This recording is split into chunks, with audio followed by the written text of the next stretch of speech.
I was 2 years old when Barack Hussein Obama II was elected to the office of President of the United States of America. Now, I was alive technically during the George W. Bush presidency.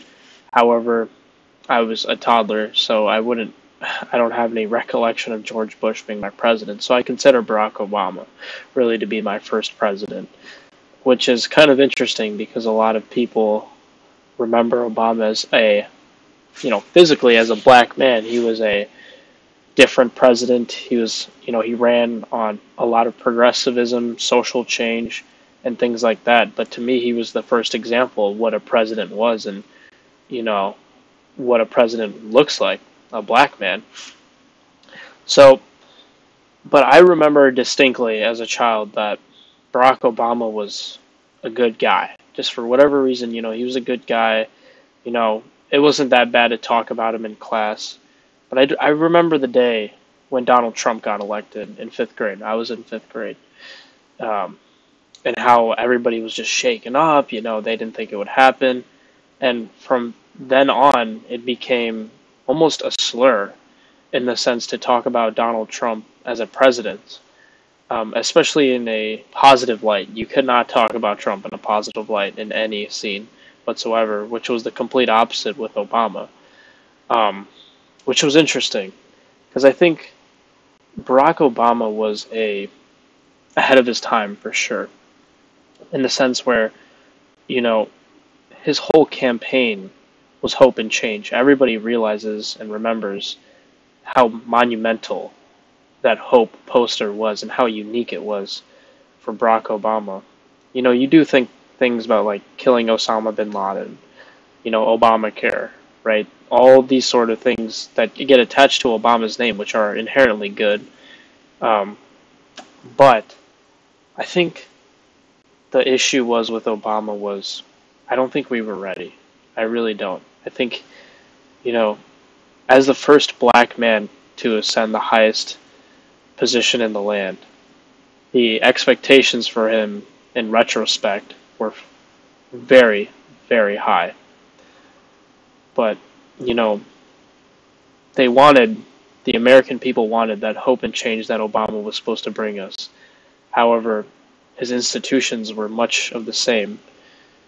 He followed a very FDR sort of methodology in the sense where he was a very, very big deficit spender. Back in the day when both parties didn't care about deficit spending. Now, obviously, that's a little different. Deficit spending is all we seem to be able to do.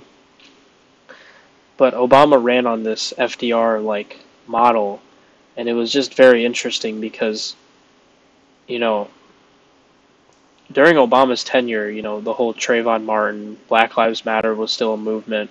It was sprouting. So, it almost rings the same bell as Martin Luther King, right?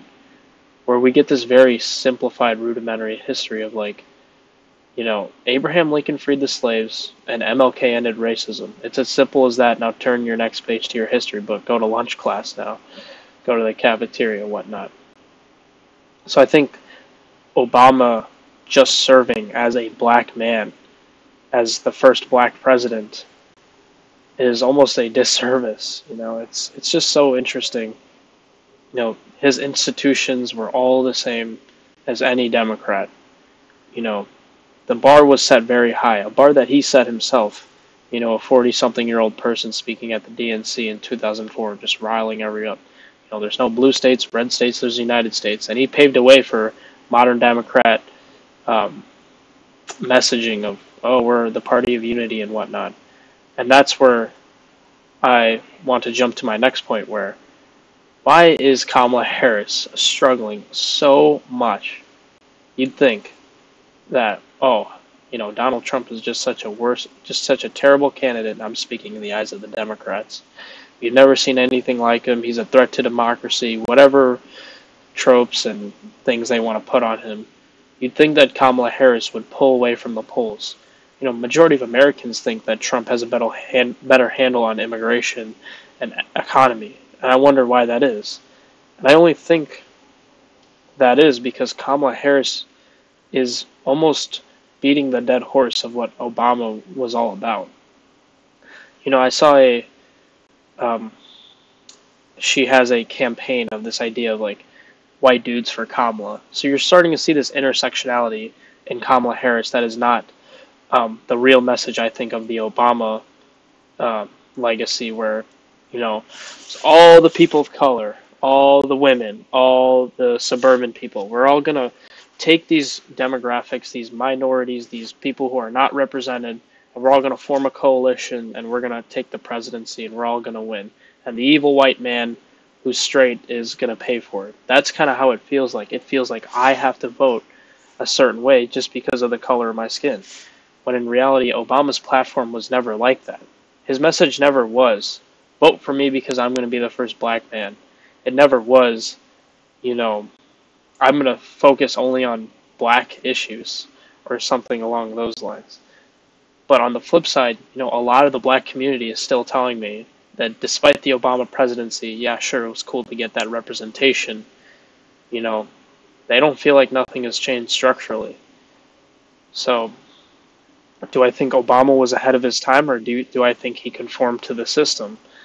There's a running joke I talk with my friends, who always somehow gas me up to think I would ever be a good politician, or at least claim a position that's high up in the government. But I digress. Anyways, we always talk about how much funding these politicians get from their corporate media. And I'll always, not corporate media, but corporations, PACs, super PACs, and all that jazz. And the running joke is, I tell all my friends, as soon as I'm about to sell my soul to the corporations and the PACs, I'll let you know, and the interest groups. So, yeah, Barack Hussein Obama. We elected Barack Hussein Obama in 2008. Coming from someone who is part of Gen Z, who grew up with such a non-presidential like president, I'm using it in air quotes, as my first president is definitely interesting. And believe it or not, I don't know if you old folks are watching, but I would say the vast majority of my life, it has been apparent that Donald Trump is the most talked about person in my life.